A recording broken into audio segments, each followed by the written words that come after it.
Welcome you all to my class on linguistics. In the previous class, I explained monophthongs, single vowel sound, and previously I had also explained consonant sounds. And when I explained consonant sounds, I also explained manner of articulation of consonant sounds and place of articulation of consonant sounds as well. In the previous class, as I said earlier, I explained monophthongs, single vowel sounds. And in today's class, I will explain a diphthong. And this class will be a bit shorter than the previous class. But it's my request to the students that linguistics, in case of linguistics, when you will attend these classes, I will request you to repeat the class twice if possible, because and to keep the diagram, as I said in my previous class, to keep the diagram with you so that things become easier for you to understand. And in today's class, I will give a brief lecture on, the lecture is brief, but it doesn't mean that I will explain briefly. I will explain, but today's class will be shorter than the previous class. And I will continue teaching linguistics to the students of honors third year. And you know that there are other areas as well apart from phonetics and phonology. There is sociolinguistics, there is psycholinguistics as well, there is syntax, and there is morphology.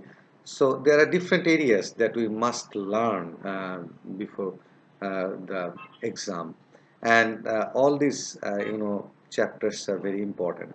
So after completing phonetics and phonology, we will start those chapters as well. So let's go to diphthong. So what does diphthong mean? I know that these classes are difficult to follow, but I hope that you will try to follow these classes because we don't know when the institutions will open. Diphthong is a sequence of two vowels or monophthongs where one glides into the other. So the first thing that you have to remember in diphthong that it's a sequence of two vowel sounds. Now, two vowel sounds will come, and you can also say monophthongs. I'm repeatedly telling you sounds. I'm not telling you vowels because there can be two vowels, but there can be a single sound. There can be a long monophthong. Even if there are two vowels. In case of vowel, I mean alphabets. So the alphabets are not more important. What is important? The sound, whether there are two vowel sounds or not, whether there is a single vowel sound or not. So when there is a single vowel sound that we learned in our previous class, it has to be termed as monophthong. That single vowel sound can be short, that can be long as well. So you must have learned by this time short vowel and long vowel. So that is a different issue. But if there is the pronunciation of double vowels, then we will say this is diphthong. One glides into the other. One glides into the other. That means there is a smooth movement of one vowel into another. I repeat, there is a smooth movement of one vowel into another. So that is also important, and that is called glides into the other. So when you will pronounce two vowel sounds together, definitely one vowel sound will dominate another, and that is exactly what has been discussed in the first slide. More clearly, it consists of two vowel sounds or monophthongs. So a diphthong consists of two vowel sounds or monophthongs where one glides into another with a movement. And between these two vowel sounds, one glides into another. That means the movement of one vowel sound to another. And there must be a movement. The most important thing to remember about diphthongs is that the first part is much longer and stronger than the second part. So when there is a diphthong, I mean double vowel sounds being pronounced together, the first one dominates the second one. And that is why we are saying the first part is much longer and stronger than the second part. In English, there are 8 diphthongs. So, you know, that you will get 8 diphthongs in English, and you have to remember these diphthongs. You should not forget these diphthongs. And I hope that you have kept the diagram with you, and it's better to draw the diagram.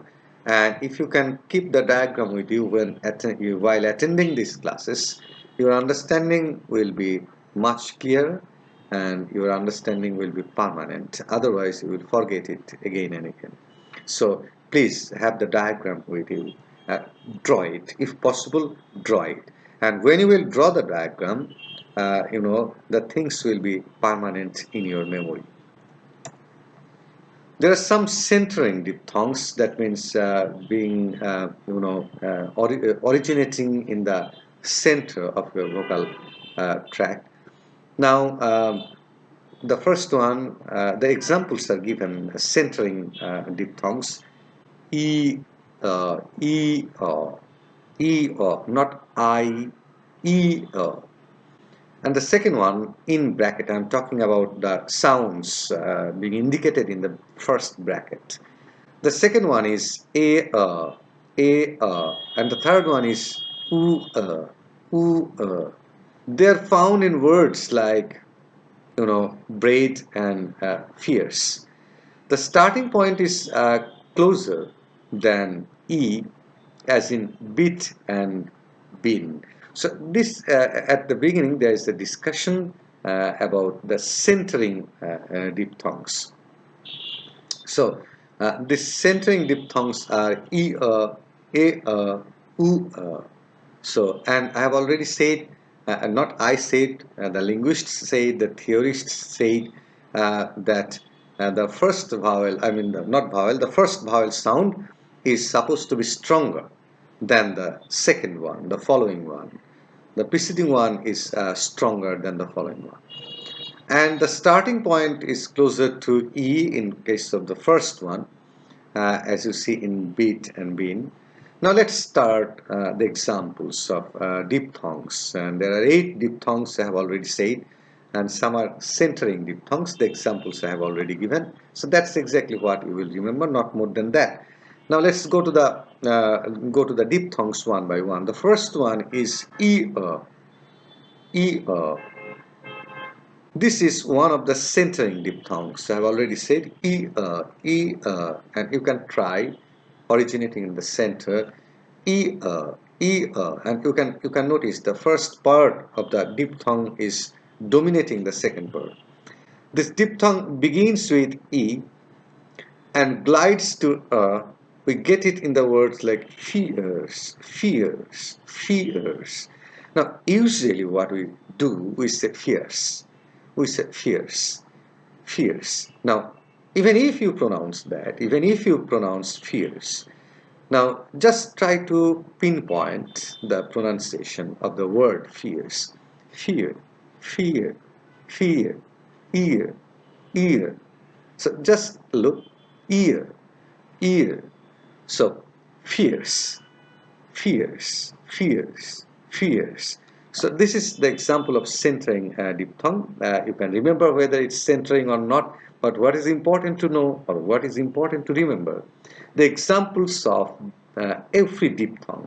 So the first one that we are discussing is and the example of the word is fears, fears, fears, fears. So I hope that you will remember that. Now the second one is a, a, a, not e, a.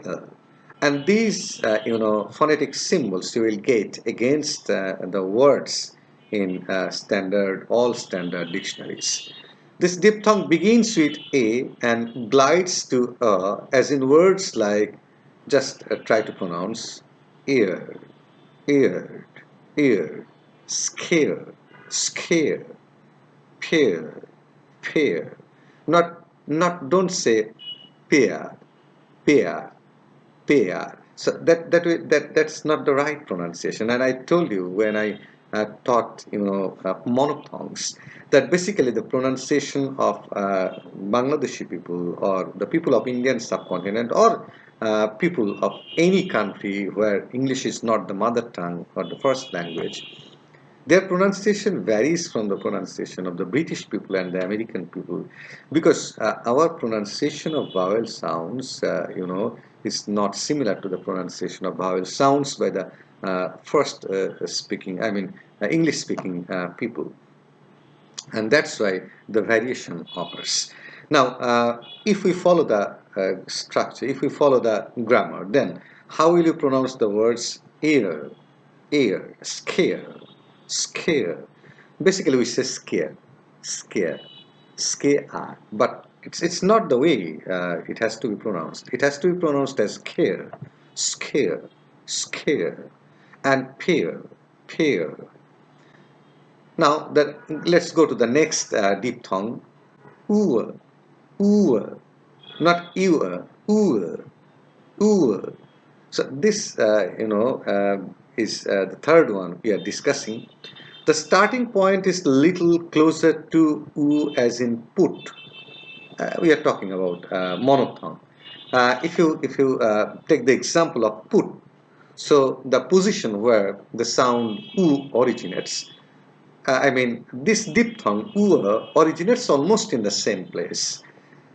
The glide ends in a. Example of words for this diphthong are tour. We say tour. We say tour. Now, you can easily guess that the pronunciation tour is not right. So, what is the right pronunciation? The right pronunciation is tour, tour, tour, tour, oor, oor. We say moored, moored. We usually say moored. Now, the right pronunciation is moor, moor, moor, moor. It's difficult. Obviously, it's difficult because it's not the way we started practicing pronouncing, English words. So at this stage, in honors third year, it's really tough to follow this pronunciation, but we have to learn the pronunciation. Even if we don't practice this sort of pronunciation in our real life situation, that there is no problem. There are different types of English now in the global world. So if you speak in if you speak in Indian English means the kind of English we speak in, we use in our life, our everyday interaction. So that is Indian English. There can be Latin American English. There can be East Asian English. There are different types of English now in practice across the universe, and nobody will insult you, because what is important in today's world is to communicate. If you can communicate with your pronunciation, then it's fine. But what we have to remember, that we should not mispronounce the words. So we are talking about, we may not follow the accent, we may not follow the stress and unstress issues or factors of pronunciation, but the pronunciation has to be right. So when we say tour, tour, this is basically, it's a wrongly pronounced word.